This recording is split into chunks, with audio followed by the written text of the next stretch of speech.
The Mahabharata of Krishna-Dwaipayana Vyasa. Translated into English prose from the original Sanskrit text by Pratap Chandra Roy C.I.E. This free ebook has been downloaded from holybooks.com. Vana Parva. Section 195, Markandeya Samasya Parva continued. Vaisampayana said, the son of Pandu again addressed the rishi and said, Speak thou unto us of the high fortune of royal Kshatriyas. And Markandeya said, There were two kings of the name of Drishadharma and Seduka, and both of them were conversant with morals and with weapons of attack and defense. And Seduka knew that Drishadharma had from his boyhood an unuttered vow that he would give no other metal unto Brahmanas save gold and silver. And once on a time a Brahmana, having completed his study of the Veds, came unto Seduka and uttering a benediction upon him begged of him wealth for his preceptor, saying, Give me 1,000 steeds. And thus addressed, Seduka said unto him, It is not possible for me to give thee this for thy preceptor. Therefore, go thou unto King Drishadharma, for, O Brahmana, he is a highly virtuous king. Go and beg of him. He will grant thy request. Even this is his unuttered vow. Hearing these words, that Brahmana went to Drishadharma and begged of him 1,000 steeds, and the king thus solicited, struck the Brahmana with a whip, and thereupon the Brahmana said, Innocent as I am, why dost thou attack me thus? And the Brahmana was on the point of cursing the king, when the latter said, O Brahmana, dost thou curse him that doth not give thee what thou askest? Or, is this behavior proper for a Brahmana? And the Brahmana said, O King of Kings, sent unto thee by Seduka, I come before thee for this. The king said, I will give thee now whatever tribute may come to me before the morning expires. How indeed can I send away the man empty-handed who hath been whipped by me? And having said this, the king gave unto that Brahmana the entire proceeds of that day, and that was more than the value of 1,000 horses. Thus ends the 195th section in the Markandeya Samasya Parva of the Vana Parva. Section 196, Markandeya Samasya Parva continued. Markandeya said, One day it was resolved by the gods that they should descend on the earth and try the goodness and virtue of King C.I.E, the son of Usinara. And addressing each other, well, Agni and Indra came to the earth. And Agni took the form of a pigeon flying away from Indra, who pursued him in the form of a hawk, and that pigeon fell upon the lap of King C.I.E, who was seated on an excellent seat. And the priest thereupon addressing the king said, Afraid of the hawk and desirous of saving its life, this pigeon hath come to thee for safety. The learned have said that the falling of a pigeon upon one's body forebodeth a great danger. Let the king that understands omens give away wealth for saving himself from the danger indicated. And the pigeon also addressed the king and said, Afraid of the hawk and desirous of saving my life, I have come to thee for protection. I am a Muni. Having assumed the form of a pigeon, I come to thee as a seeker of thy protection. Indeed, I seek thee as my life. Know me as one possessed of Vedic lore, as one leading the brahmacharya mode of life, as one possessed also of self-control and ascetic virtues. And know me further as one that has never spoken disagreeably unto his preceptor, as one possessed of every virtue indeed, as one that is sinless. I repeat the Veds, I know their prosody, indeed, I have studied all the Veds letter by letter. I am not a pigeon. Oh, do not yield me up to the hawk. The giving up of a learned and pure Brahmana can never be a good gift. And after the pigeon said so, the hawk addressed the king, and said, Creatures do not come into the world in the same particular order. In the order of creation, thou mayst, in a former birth, have been begotten by this pigeon. It is not proper for thee, king, to interfere with my food by protecting this pigeon, even though he might have been thy father. And thus addressed, the king said, "Hath any one before this seen birds thus speak the pure speech of man? Knowing what this pigeon saith, and this hawk also, how can we act today according to virtue? He that giveth up an affrighted creature seeking protection unto its foe, doth not obtain protection when he is in need of it himself.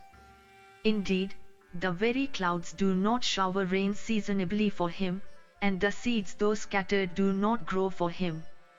He that giveth up an afflicted creature seeking protection unto its foe, hath to see his offspring die in childhood. The ancestor of such a person can never dwell in heaven. Indeed, the very gods decline to accept the libations of clarified butter poured by him into the fire. He that giveth up an affrighted creature seeking protection unto its foe, is struck with the thunderbolt by the gods with Indra at their head. The food that he eateth is unsanctified, and he, of a narrow soul, falleth from heaven very soon. Hawk, let the people of the C.I.E tribe place before thee a bull cooked with rice instead of this pigeon. And let them also carry to the place where thou livest in joy, meat in abundance." And hearing this, the hawk said, "O king, I do not ask for a bull, nor, indeed, any other meat, nor meat more in quantity than that of this pigeon. It hath been given to me by the gods. The creature, therefore, is my food today in consequence of its death that hath been ordained. Therefore, monarch, give it up to me." Thus addressed by the hawk, the king said, "Let my men see and carefully carry the bull to thee with every limb entire. Let that bull be the ransom of this creature afflicted with fright, and let it be carried to thee before my eyes. Oh, slay not this pigeon. I will yield up my very life, yet I would not give up this pigeon. Dost thou not know, hawk, that this creature looketh like a sacrifice with the soma juice? O blessed one, cease to take so much trouble for it. I cannot, by any means, yield up the pigeon to thee. Or, hawk, if it pleases thee, command me to do some such thing which I may do for thee, which may be agreeable to thee, and upon doing which the men of the C.I.E tribe may yet enjoy bless me in terms of applause. I promise thee that I will do what thou mayst bid me do." And at this appeal of the king, the hawk said, "O king, if thou givest me as much flesh as would be equal to the weight of the pigeon, cutting it off thy right thigh, then can the pigeon be properly saved by thee, then wouldst thou do what would be agreeable to me and what the men of the C.I.E tribe would speak of in terms of praise." And the king agreed to this, and he cut off a piece of flesh from his right thigh and weighed it against the pigeon. But the pigeon weighed heavier. And thereupon the king cut off another piece of his flesh, but the pigeon still weighed heavier, and then the king cut off pieces of flesh from all parts of his body and placed them on the scale. But the pigeon still weighed heavier, and then the king himself ascended the scale, and he felt no grief at this, and beholding this, the hawk disappeared there, saying, "The pigeon hath been saved." And the king asked the pigeon, saying, "O pigeon, let the civies know who the hawk is." None but the Lord of the universe could do as he did. "O Holy One, answer thou this question of mine."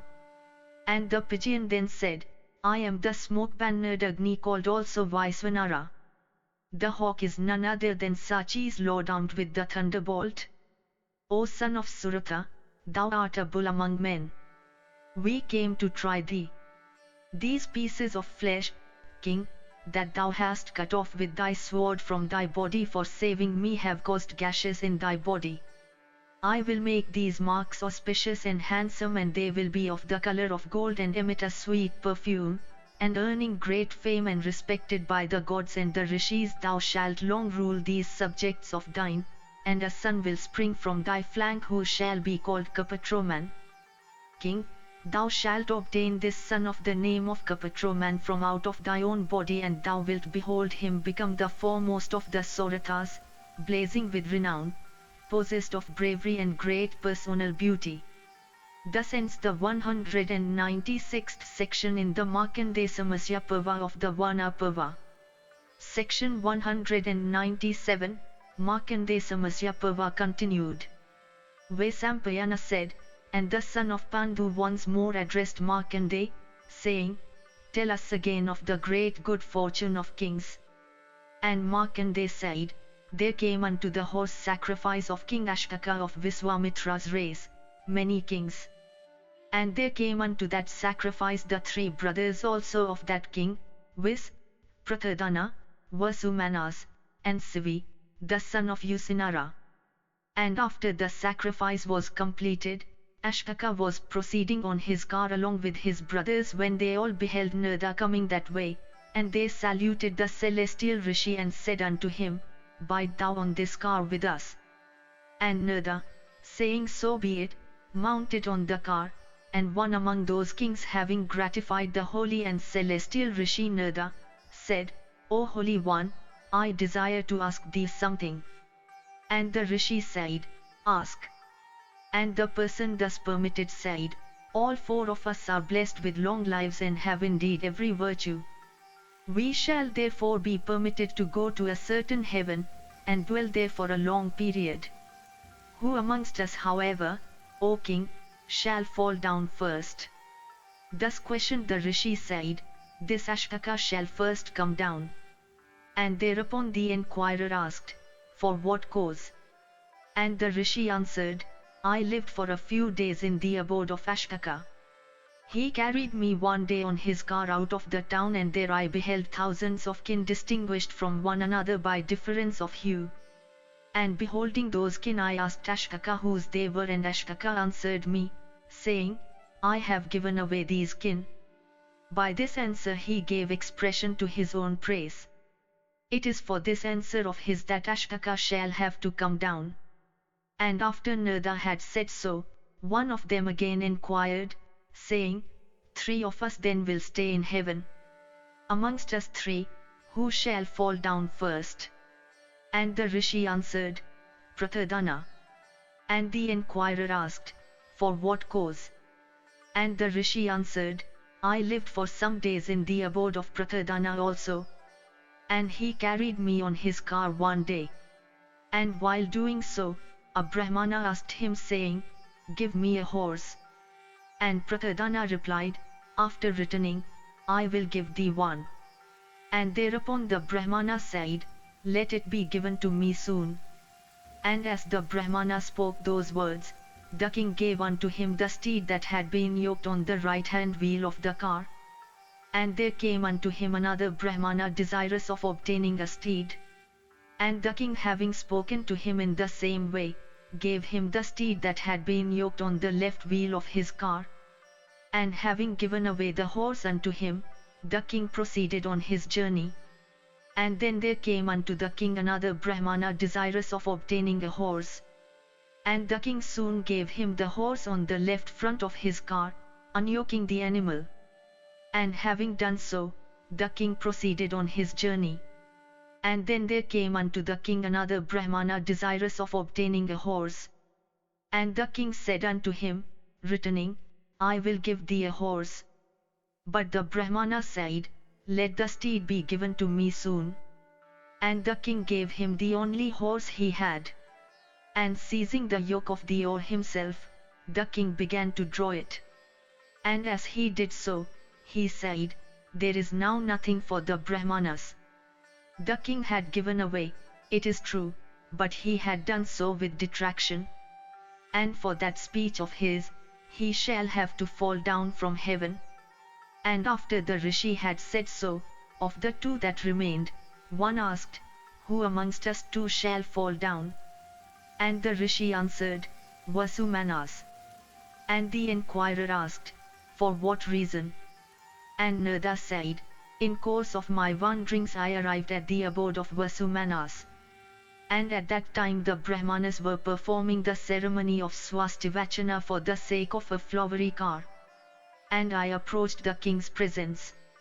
And after the Brahmanas had completed the ceremony, the flowery car became visible to them, and I praised that car, and thereupon the king told me, Holy One, by thee hath this car been praised. Let this car therefore be thine. And after this I went to Vasumanas another time when I was in need of a flowery car. And I admired the car, and the king said, It is thine. And I went to the king a third time and admired the car again. And even then the king, exhibiting the flowery car to the Brahmanas, cast his eyes on me, and said, O Holy One, thou hast praised the flowery car sufficiently. And the king only said these words, without making me a gift of that car. And for this he will fall down from heaven. And one among them said, Of the one who is to go with thee, who will go and who will fall down? And Narada answered, saying, C.I.E will go, but I will fall down. For what reason? Asked the enquirer. And Narada said, I am not the equal of C.I.E. For one day a Brahmana came unto C.I.E and addressing him, said, O C.I.E, I came to thee for food. And C.I.E replied unto him, saying, What shall I do? Let me have thy orders. And the Brahmana answered, This thy son known by the name of Brihadgava should be killed. And, king, cook him for my food. And hearing this, I waited to see what would follow. And C.I.E then killed his son, and cooking him duly and placing that food in a vessel and taking it upon his head, he went out in search of the Brahmana. And while C.I.E was thus seeking for the Brahmana, someone told him, The Brahmana thou seekest, having entered thy city, is setting fire to thy abode, and he is also setting fire, in wrath, to thy treasury, thy arsenal, the apartments of the females, and thy stables for horses and elephants. And C.I.E heard all this, without change of color, and entering his city spoke unto the Brahmana, O Holy One, the food has been cooked. And the Brahmana hearing this spoke not a word, and from surprise he stood with downcast looks. And C.I.E with a view to gratifying the Brahmana said, O Holy One, eat thou this. And the Brahmana looking at C.I.E for a moment said, Eat it thyself. And thereupon C.I.E said, Let it be so. And C.I.E cheerfully taking the vessel from his head desired to eat it, and thereupon the Brahmana caught hold of C.I.E's hand and addressing him said, Thou hast conquered wrath. There is nothing that thou canst not give unto the Brahmanas. And saying this, that Brahmana adored C.I.E, and then as C.I.E cast his eyes before him, he beheld his son standing like a child of the gods, decked in ornaments and yielding a fragrance from his body. And the Brahmana, having accomplished all this, made himself visible, and it was Vidatri himself who had thus come in that guise to try that royal sage. And after Vidatri had disappeared, the counsellors addressed the king, saying, Thou knowest everything. For what didst thou do all this? And C.I.E answered, It was not for fame, nor for wealth, nor from desire of acquiring objects of enjoyment that I did all this. This course is not sinful. It is for this that I do all this. The path which is trodden by the virtuous is laudable. My heart always inclineth towards such a course. This high instance of C.I.E's blessedness I know, and I have, therefore, narrated it duly. Thus ends the 197th section in the Markandeya Samasya Parva of the Vana Parva. Section 198, Markandeya Samasya Parva continued. Vaisampayana said, The sons of Pandu and those rishis then asked Markandeya, Is there anybody that is blessed with longer life than thou? And Markandeya answered them, saying, There is without doubt a royal sage of the name of Indradyumna, and his virtue having diminished, he fell from heaven, crying, My achievements are lost. And he came unto me and asked, Dost thou know me? And I answered him, saying, From our anxiety to acquire religious merit we do not confine ourselves to any home. We live but for a night in the same village or town. A person like us, therefore, cannot possibly know thy pursuits. The fasts and vows we observe render us weak in body and unable to follow any worldly pursuits on our own behalf. Hence, one like us cannot possibly know thee. He then asked me, is there any one who is longer lived than thou? I answered him, saying, there liveth on the Himavat, an owl of the name of Pravarakana. He is older than I. He may know thee. The part of the Himavat where he dwelleth is far off from here. And at this Indradyumna became a horse and carried me to where that owl lived, and the king asked the owl, saying, dost thou know me? And the owl seemed to reflect for a moment and then said unto the king, I do not know thee. And the royal sage Indradyumna thereupon asked the owl, is there any one who is older than thou? And thus asked the owl answered, saying, there is a lake of the name of Indradyumna. In that lake dwelleth a crane of the name of Nadijanga. He is older than we. Ask thou him. And at this king Indradyumna taking both myself and the owl went to that lake where the crane Nadijanga dwelt. And that crane was asked by us, dost thou know the king Indradyumna? And the crane thereupon seemed to reflect a little and then said, I do not know King Indradyumna. And the crane was asked by us, is there any one who is older than thou? And he answered us, saying, there dwelleth in this very lake a tortoise of the name of Akupara. He is older than I. He may know something of this king. Therefore, enquire ye of Akupara. And then that crane gave information to the tortoise, saying, it is intended by us to ask thee something. Please come to us. And hearing this, the tortoise came out of the lake to that part of the bank where we all were, and as he came there we asked him, saying, dost thou know this king Indradyumna? And the tortoise reflected for a moment. And his eyes were filled with tears and his heart was much moved and he trembled all over and was nearly deprived of his senses. And he said with joined hands, alas, do I not know this one? He had planted the sacrificial stake 1,000 times at the time of kindling the sacrificial fire. This lake was excavated by the feet of the cows given away by this king unto the Brahmanas on the completion of the sacrifice. I have lived here ever since.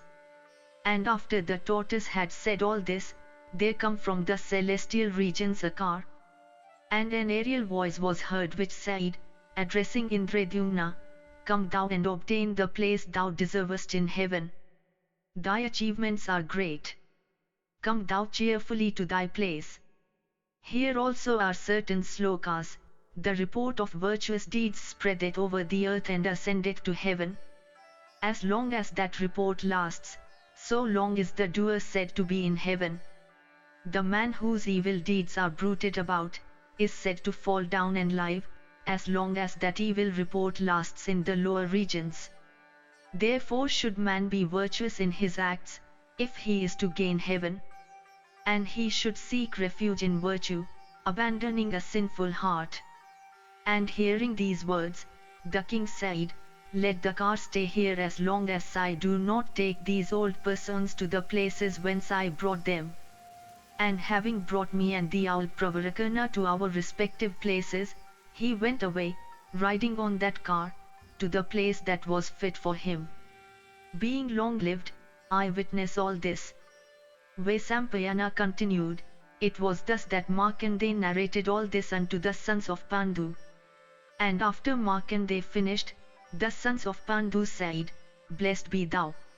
Thou hadst acted properly in causing King Indradyumna who had fallen from heaven to regain his sphere.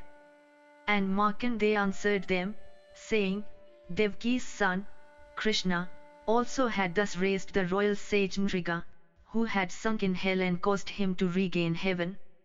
Thus ends the 198th section in the Markandeya Samasya Parva of the Vana Parva. Section 199, Markandeya Samasya Parva continued. Vaisampayana said, King Yudhishthira, hearing from the illustrious Markandeya, the story of the royal sage Indradyumna's regaining of heaven, again asked the Muni saying, O great Muni, tell me in what condition should a man practice charity in order to gain admission into the regions of Indra? Is it by practicing charity while leading a domestic mode of life, or in boyhood, or in youth, or in old age? Oh, tell me about the respective merits reaped from the practice of charity in those different stages of life. Markandeya said, life that is futile is of 4 kinds. Charity also that is futile is of 16 kinds. His life is vain who hath no son, and his also who is out of pale of virtue, and his too who liveth on the food of others, and, lastly, his who cooketh for himself without giving therefrom unto the Pitris, the gods, and the guests, and who eateth of it before these all. The gift to one that has fallen away from the practice of virtuous vows, as also the gift of wealth that has been earned wrongly, are both in vain. The gift to a fallen Brahmana, that to a thief, that also to a preceptor that is false, is in vain. The gift to an untruthful man, to a person that is sinful, to one that is ungrateful, to one that officiates at sacrifices performed by all classes of people residing in a village, to one that sells the Veds to a Brahmana that cooks for Sudra, to one that too by birth is a Brahmana but who is destitute of the occupations of his order, is in vain. The gift to one that has married a girl after the accession of puberty, to females, to one that sports with snakes, and to one that is employed in menial offices, is also in vain. These 16 kinds of gifts are productive of no merits. That man who with mind clouded with darkness giveth away from fear or anger, enjoyeth the merit of such gift while he is in the womb of his mother. The man who, under other circumstances maketh gifts unto the Brahmanas, enjoyeth the fruit thereof while he is in old age. Therefore, O king, the man who wishes to win the way of heaven, should, under all conditions, make gifts unto Brahmanas of everything that he wishes to give away. Yudhishthira said, by what means do Brahmanas, who accept gifts from all the 4 orders, save others as well as themselves? Markandeya said, by japa, and mantras, and homa, and the study of the Veds, the Brahmanas construct a Vedic boat wherewith they save both others and themselves. The gods themselves are pleased with that man who gratifieth the Brahmanas. Indeed, a man may attain heaven at the command of Brahmana. Thou wilt, O king, without doubt ascend to regions of everlasting bliss, in consequence of thy worship of the Pitris and the gods, and thy reverence for the Brahmanas, even though thy body is filled with phlegmatic humours and withal so dull and inert. He that desires virtue and heaven should adore the Brahmanas. One should feed Brahmanas with care on occasion of Shraddhas, although those among them that are cursed or fallen should be excluded. They also should be carefully excluded that are either excessively fair or excessively black, that have diseased nails, that are lepers, that are deceitful, that are born in bastardy of widows or of women having husbands alive, and they also that support themselves by the profession of arms. That Shraddha which is censurable, consumeth the performer thereof like fire consuming fuel. If they that are to be employed in Shraddhas happen to be dumb, blind, or deaf, care should be taken to employ them along with Brahmanas conversant with the Veds. Yudhishthira, listen now unto whom thou shouldst give. He that knoweth all the Veds should give only to that able Brahmana who is competent to rescue both the giver and himself, for he, indeed, is to be regarded as able who can rescue both the giver and himself. O son of Pritha, the sacred fires do not receive such gratification from libations of clarified butter, from offerings of flowers and sandal and other perfumed pastes as from the entertainment of guests. Therefore, do thou strive to entertain guests, son of Pandu.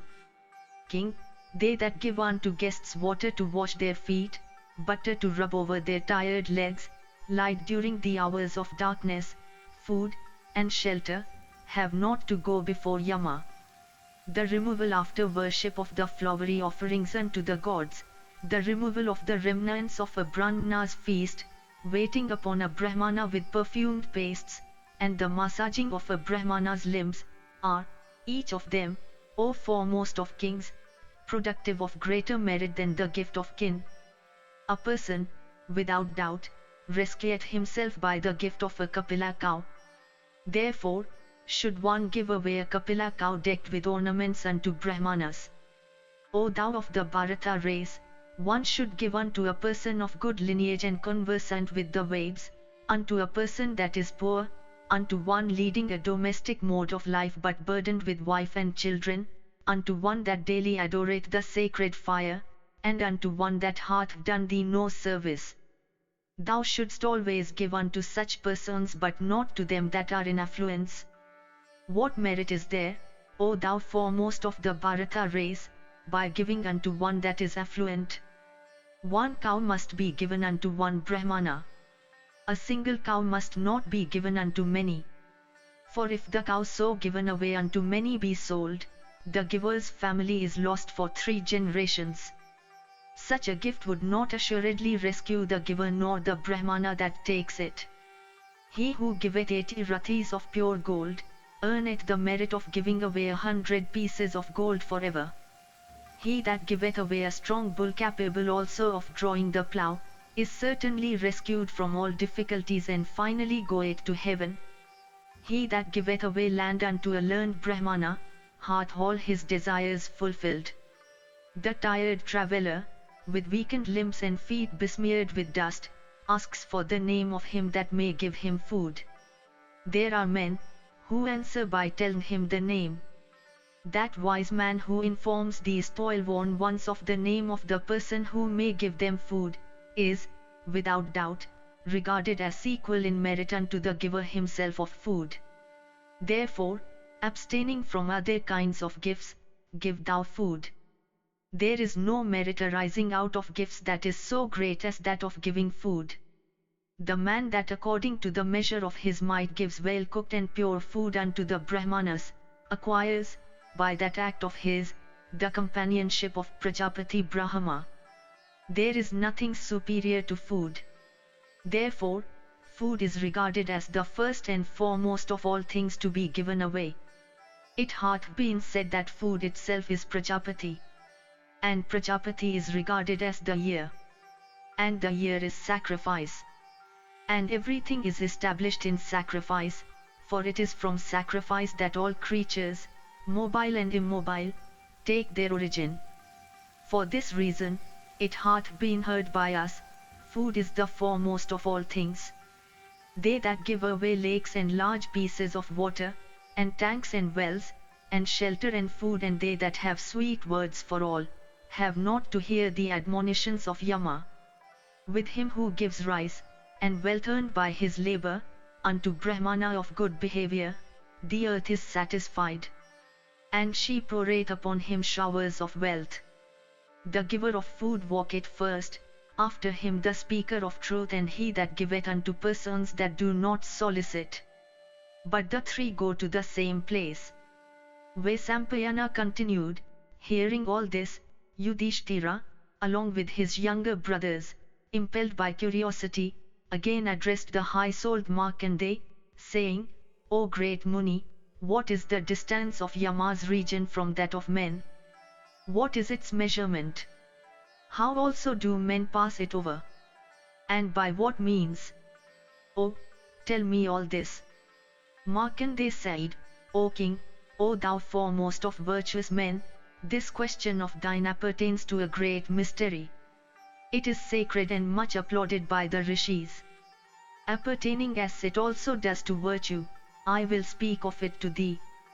The distance of Yama's region from the abode of men is, O king, 86,000 yojanas. The way is over space, without water, and very terrible to behold. Nowhere on that road is the shade of a tree, nowhere any water, and nowhere any resting place in which the traveller, when fatigued, may rest for some moments. And men and women and all on earth that have life, are forcibly led along this way by the messengers of Yama, those creatures that obey the mandates of the grim king. And they, O king, that have given horses and other good conveyances unto Brahmanas, proceed along this way on those animals and vehicles. And they that have given umbrellas proceed along this way with umbrellas warding off the sun's rays. And they that have given food, proceed without hunger, while they that have not given food proceed afflicted with hunger. And they that have given robes, proceed along this way attired in robes, while they that have given none, proceed naked. And they that have given gold, proceed in happiness, themselves decked in ornaments. And they that have given land, proceed with every desire completely gratified. And they that have given grain, proceed without being afflicted with any want. And they that have given houses, proceed happily on cars. And those men that have given something to drink, proceed with cheerful hearts unafflicted with thirst. And they that have given lights, proceed happily, lighting the way before them. And they that have given kin, proceed along the way happily, freed from all their sins. And they that have fasted for a month, proceed on cars drawn by swans. And they who have fasted for 6 nights, proceed on cars drawn by peacocks. And, O son of Pandu, he that fasteth 3 nights upon only 1 meal without a second during this period, goeth into a region free from disease and anxiety. And water hath this excellent property that it produced happiness in the region of Yama. And they that give water find for themselves a river there of the name of Pushpodaka. And the givers of water on the earth drink cool and ambrosial draughts from that stream. And they that are of evil deeds have pus ordained for them. Thus, O great king, that river serveth all purposes. Therefore, O king, adore thou duly these Brahmanas that are with thee. Weak in limbs owing to the way he has walked, and besmeared with the dust of the high road, the traveller enquireth for the name of him who giveth food, and cometh in hope to his house. Adore thou him with reverent attention, for he indeed is a guest, and he is a Brahmana. The gods with Indra at their head follow him as he proceedeth. And if he is adored, the gods with Indra become gratified, and if he is not adored, the celestials with their chief become cheerless. Therefore, O thou foremost of kings, worship thou these Brahmanas duly. I have thus spoken to thee upon 100 subjects. What dost thou desire to hear from me again? Yudhishthira said, O master, conversant thou art with virtue and morality, and so I desire to repeatedly listen to thee as thou speakest on sacred subjects appertaining to virtue and morals. Markandeya said, O king, I will now speak on another sacred subject appertaining to eternal interests and capable of washing off all sins. Listen thou with rapt attention. O thou foremost of the Bharatas, the merit equal to that of giving away a Kapila cow in the Tirtha called Jyeshta Puslikara, arises from washing the feet of Brahmanas. As long as the earth remains wet with water which a Brahmana hath touched with his feet, so long do P3s drink water of cups made of lotus leaves. If the guest is welcomed with enquiries about his welfare, the deities of fire become glad, and if he is offered a seat, it is the god of 100 sacrifices who is gratified. If his feet are washed, it is the P3s who are delighted, and if he is fed it is Prajapati that is pleased. One should, with collected soul, give a cow when during her throes the feet and head of her calf are visible, before her delivery is complete. A cow with her calf in the air in course of falling from the uterus to the earth, is to be regarded as equal to the earth herself. He therefore that giveth away such a cow, reapeth the merit of giving away the earth.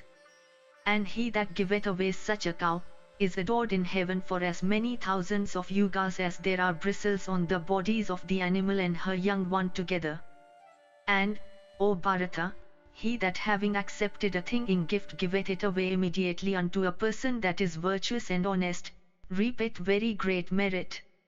Without doubt, he reapeth the fruit of giving away the whole earth to her utmost limits, and with her oceans and seas and caves, her mountains and forests and woods.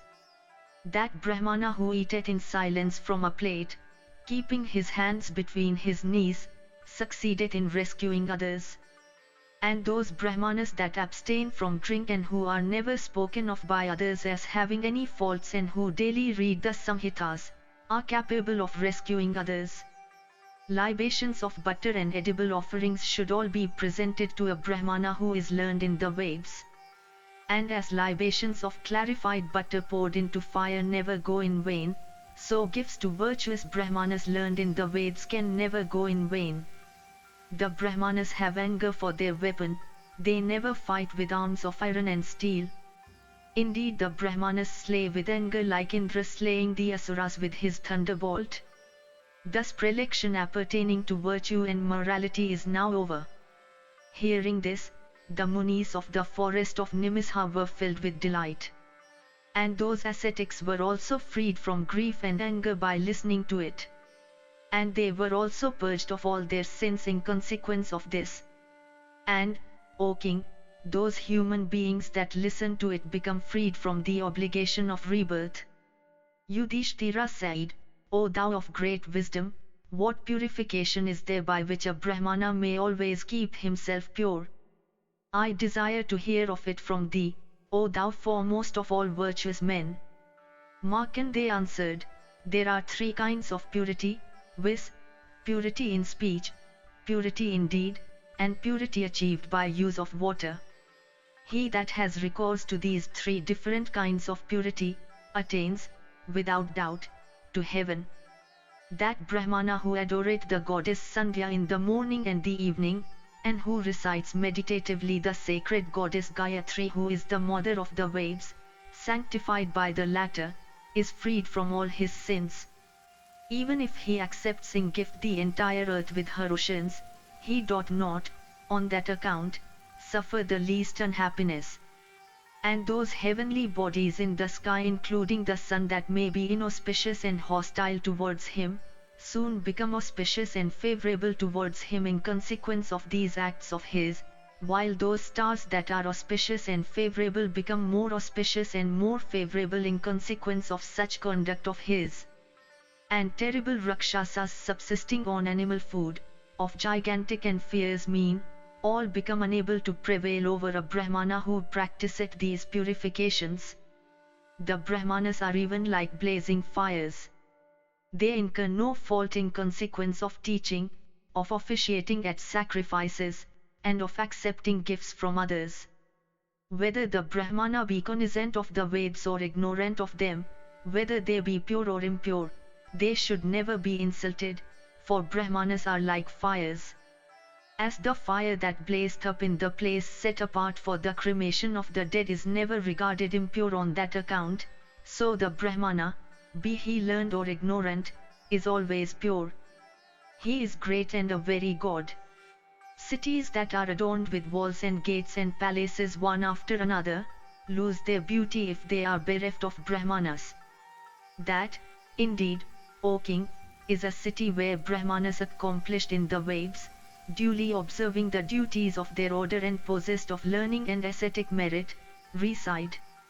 O son of Pritha, that spot, be it a wood or pasture land, where learned Brahmanas reside, hath been called a city. And that place, O king, becometh a Tirtha also. By approaching a king that offereth protection, as also a Brahmana possessed of ascetic merit, and by offering worship unto both, a man may purge of his sins immediately. The learned have said that ablutions in the sacred Tirthas, recitation of the names of holy ones, and converse with the good and virtuous, are all acts worthy of applause. They that are virtuous and honest always regard themselves as sanctified by the holy companionship of persons like themselves and by the water of pure and sacred converse. The carrying of three staffs, the vow of silence, matted hair on head, the shaving of the crown, covering one's person with barks and deerskins, the practice of vows, ablutions, the worship of fire, abode in the woods, emaciating the body, all these are useless if the heart be not pure. The indulgence of the six senses is easy, if purity be not sought in the object of enjoyment. Abstinence, however, which of itself is difficult, is scarcely easy without purity of the objects of enjoyment.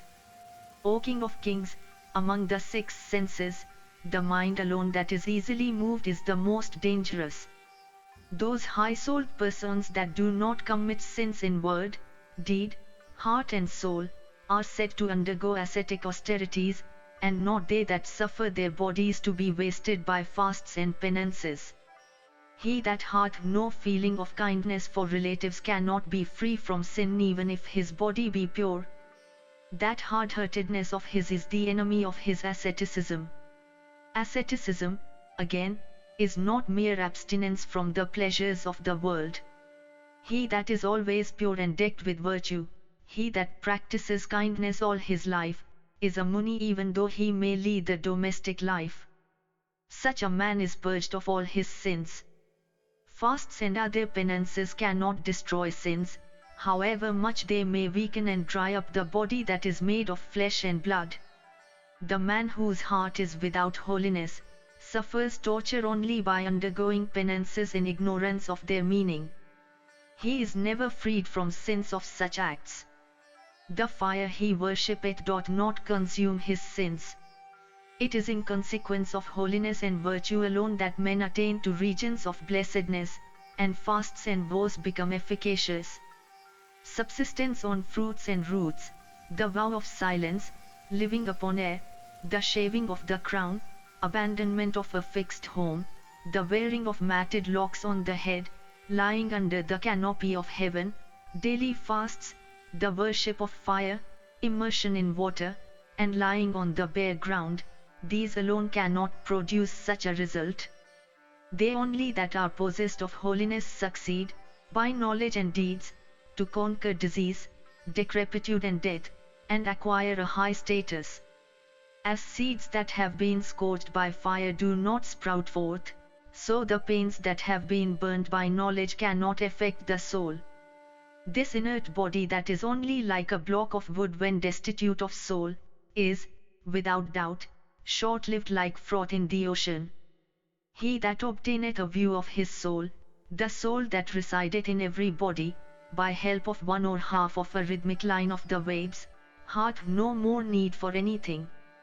Some obtaining a knowledge of identity with the Supreme Soul from but 2 letters of the Veds and some from hundreds and thousands of rhythmic lines, acquire salvation, for the knowledge of one's identity with the Supreme Soul is the sure indication of salvation. The men of old, distinguished for their knowledge, have said, neither this world nor that hereafter nor bliss can be his, who is disturbed by doubts. And belief of one's identity with the Supreme Soul is the indication of salvation. He that knoweth the true meaning of the Veds, understandeth their true use. Such a man is affrighted at the Vedic ritual like a man at sight of a forest conflagration. Giving up dry disputation, have recourse to Shruti and Smriti, and seek thou, with the aid of thy reason, the knowledge of the undecaying one that is without a second. One's search after this knowledge becometh futile from defect of means. Therefore, should one carefully strive to obtain that knowledge by aid of the Veds. The Veds are the Supreme Soul, they are his body, they are the truth. The soul that is bounded by the animal organism is incompetent to know him in whom all the Veds merge. That Supreme Soul, however, is capable of being known by the pure intellect. The existence of the gods as stated in the Veds, the efficacy of acts, and the capacity for action of being furnished with bodies, are noticeable in every yuga. Independence of these and annihilation are to be sought from purity of the senses. Therefore, the suspension of the function of the senses is the true fasting. One may attain to heaven by asceticism, one may obtain objects of enjoyment by the practice of charity and may have his sins purged off by ablutions in tirthas. But complete emancipation cannot be had except by knowledge. Vaisampayana continued, thus addressed, O great king, by the Rishi, Yudhishthira of great fame then said, O Holy One, I desire to listen to the rules about that charity which is meritorious. Markandeya said, O great king, O Yudhishthira, the rules about charity which thou wishest to hear from me are always highly regarded by me. Listen now to the mysteries of charity as expounded in the Shruti and the Smritis. A man that performs a Shraddha in the conjunction called Gajachchaya at a place that is fanned by the leaves of the Aswatha tree enjoys the fruits thereof, O Yudhishthira, for 100,000 kalpas, O king, he that founded a dharmasala and established there a person to look after all comers, is crowned with the merits of all the sacrifices. He that giveth away a horse at a tirtha where the current of the river runneth in a direction opposite to its general course, repeat merit that is inexhaustible. The guest that comes to one's house for food is none other than Indra himself. If he is entertained with food, Indra himself conferreth on the best merit that is inexhaustible.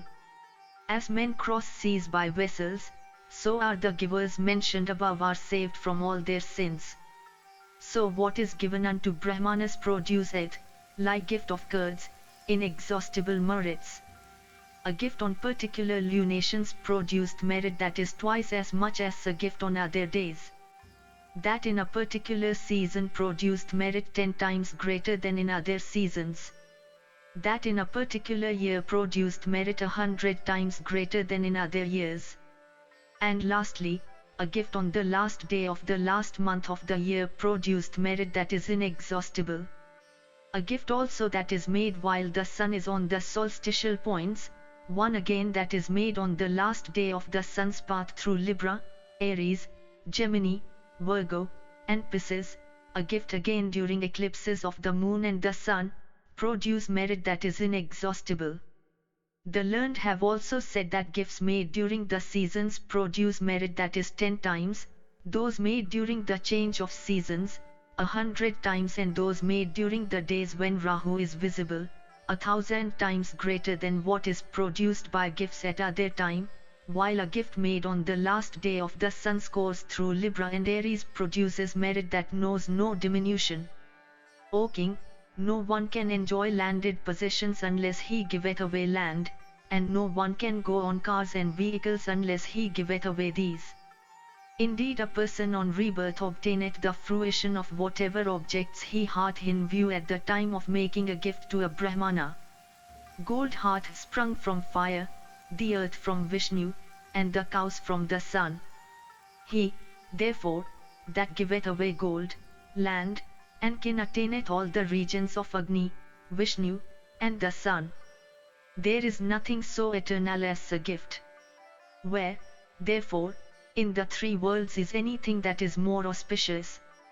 It is for this, O king, that they who have great intelligence say that there is nothing higher and greater in the 3 worlds than gift. Thus ends the 199th section in the Markandeya Samasya Parva of the Vana Parva.